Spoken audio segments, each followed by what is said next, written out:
Hello and welcome to chapter 14 here in Marketing Strategy, coming to you from the bar in my house here in beautiful Livonia, New York. Today is going to be a short lecture because we're going to talk about IMC, Integrated Marketing Communications. And most of you, I think all of you, I think a couple of you, maybe not, but most of you have taken my Promotions Management or Management Marketing 325 course, which is all about promotions management and IMC, Integrated Marketing Communications. So this is a review for most of you. I'm just going to hit the high points. That's why it's a short video lecture. Shouldn't take too long to get through it. We're going to talk about message strategy.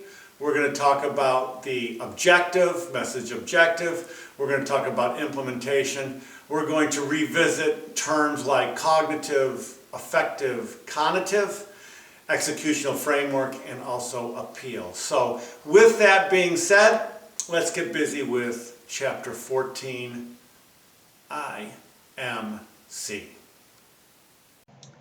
As I said in the introduction today, we're going to talk about IMC, something that I'm very, very familiar with. So there's a definition. The firm attempts to inform, persuade, or remind. You got to remember that, and we talked about this in my promotions management class, you have to understand what is your objective. What do you want to do? Do you want to inform, persuade, or remind? And that's going to depend on where you are in the life cycle and what your market share is. For instance, if you are new in the market, you're going to want to inform. If you are having a special or having a sale, or you're trying to gain market share, you're going to want to persuade people to switch. And if you are the market leader, if you're a Coca-Cola, if you're a Nike, you're going to want people to remind. You're going to want to remind people. So it all depends on where you are with regards to market share and where you are in the life cycle. New product, inform. Once it starts on the growth scale, you're going to want to persuade. And then once you get into the maturity, you're going to remind. So it's inform, persuade, or remind. These are your communications mix. Advertising. Most people, when they think about IMC, think about advertising, which is the traditional media. And that includes broadcast, TV, radio. It also includes billboards, direct mail, newspaper, magazine, and all your traditional medias. Sales promotion, buy one, get one free. Events and experiences, 5K runs, concert events, those types of things, sporting events.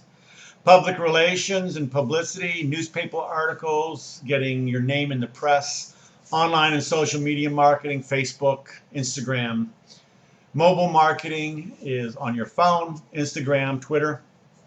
Database marketing, which is all about understanding and sending emails. And then finally, Monica Hodis's Ballywick, which is personal selling.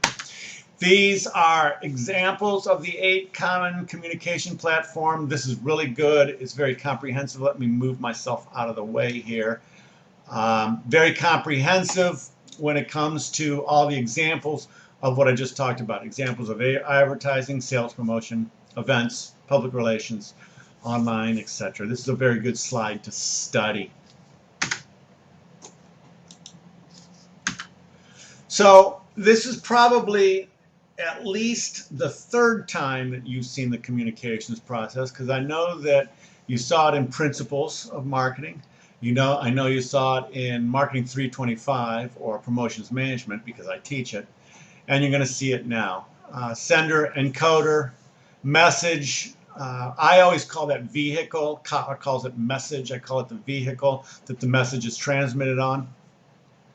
Then the receiver decodes and receives and gives some types of response and feedback. And in there is noise, and noise can be just about anything. With advertising, you've heard me say multiple times, the biggest thing about advertising is have the creative director or the sender encode a message and have the receiver or the target market decode it the way the sender wanted it encoded. And there's all kinds of noise in there that gets in that way. There's personal bias, half listening, multitasking, all the different things that get in the way of decoding the way the sender or the creative director wanted to encode it. When you see a commercial and you say, man, that was really stupid, I can't believe someone put that on there, or you see a commercial that you really don't like, it's because you are decoding it differently the way that the creative director meant it to be encoded. So we've talked about the different response models. As you know, because you took 325, you probably don't remember much from it, but as you know, I hang my hat on the hierarchy of effects model. Awareness, knowledge, liking, preference, conviction, and purchase. And the message strategy and the message objective all goes to the hierarchy of effects model. Making consumers aware, and then understanding it, having them like it, prefer it, and having them convicts it, you know what I'm trying to say, and then having purchase. On the left there it says cognitive, affective, and behavioral. As you remember from Promotions Management 325, I say cognitive, affective, and conative, which is behavioral. Conative is action inducing. I know I'm going the way back machine. Many of you, hopefully you'll remember Promotions Management that you had with me a couple of semesters ago. So developing effective communications, these are the steps involved. The number one step, and the first thing is you got to identify who you are going to communicate to. Everything in marketing starts with who am I going to do what to? Who am I going to do what to? Everything starts with your target market. Then you set your objective, you design your communication, select your channel, establish your budget, you deliver your message, and you move on through from there. So you identify your target audience. Depending on who your target audience is, you're going to develop your message and you're going to select your vehicle.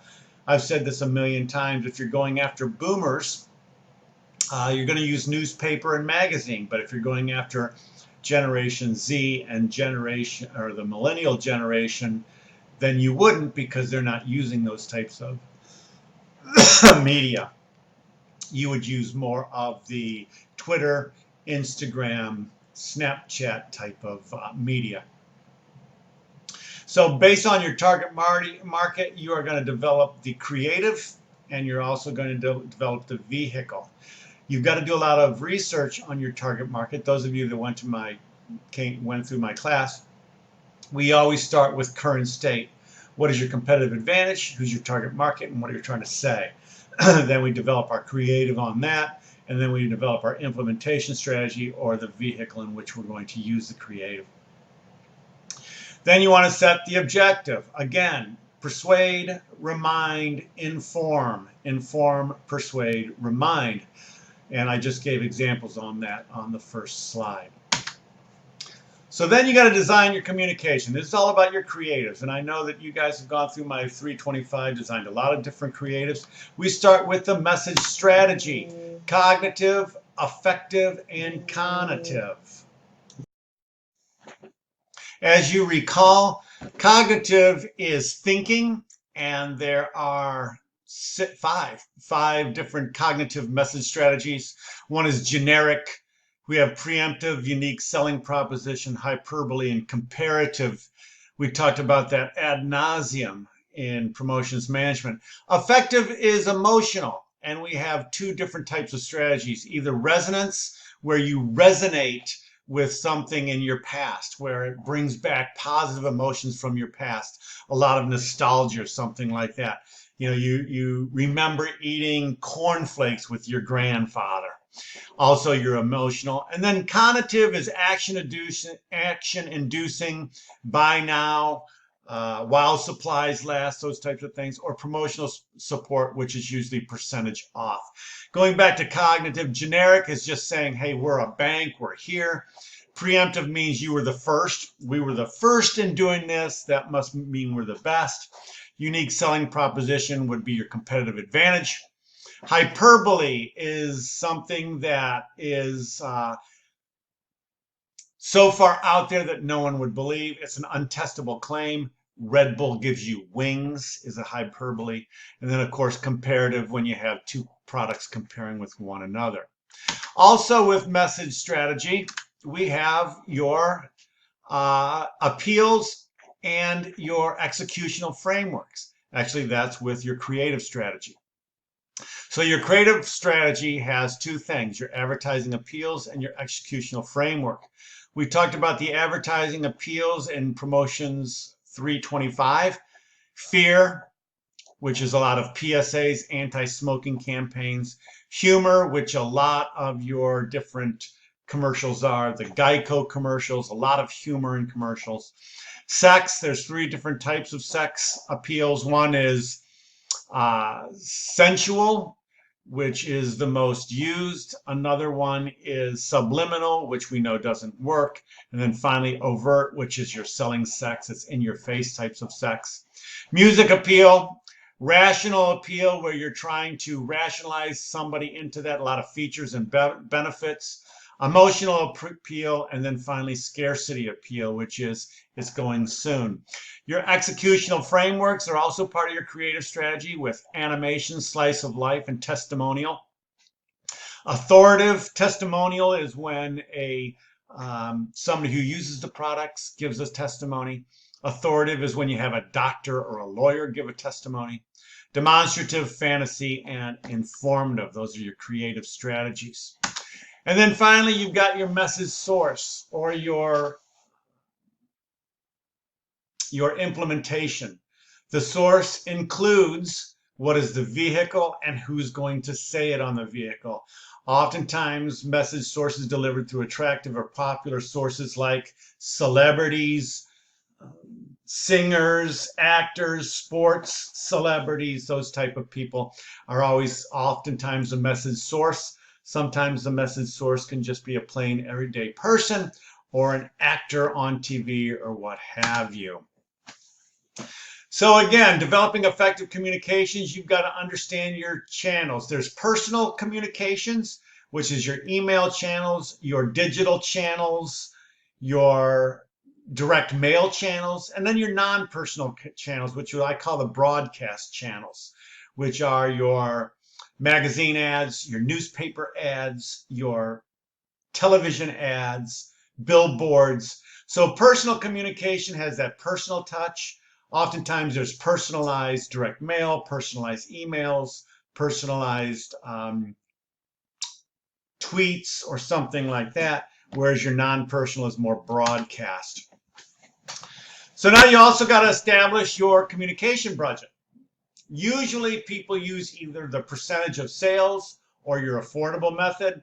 If you're going to communicate all the time, if you're a Geico, if you're a Budweiser, if you are another insurance like a Progressive, if you are a heavily used consumer product, you're going to use a percentage of sales method. If you are advertising every now and then, like a car dealer, you're going to do affordable method. And sometimes if you see, like Pepsi does the comparative parity method. If Coke is advertising heavily, Pepsi will advertise heavily also. So those are ways of establishing your communications budget. Selecting the communication mix. We already talked about all these: advertising, promotions, public relations. We talked all about that at the beginning of this particular video, and we also have talked about it ad nauseum in my promotions management class. So there's a difference between advertising and sales promotion. Advertising is trying to really inform or remind. Sales promotion gets more into the persuasion, trying to draw attention, trying to incentivize, trying to invite people to buy. You have your events and experiences, mostly to build brand awareness. Those are sports, people that are sponsoring sports, sponsoring runs, sponsoring different athletes, NASCAR with people sponsoring the cars. You've got public relations and publicity. That's for high credibility. When you've done something well, you want the people to know about it. If you're doing something for a cause or if you're helping somebody, a lot of public relations and publicity going on in this pandemic right now.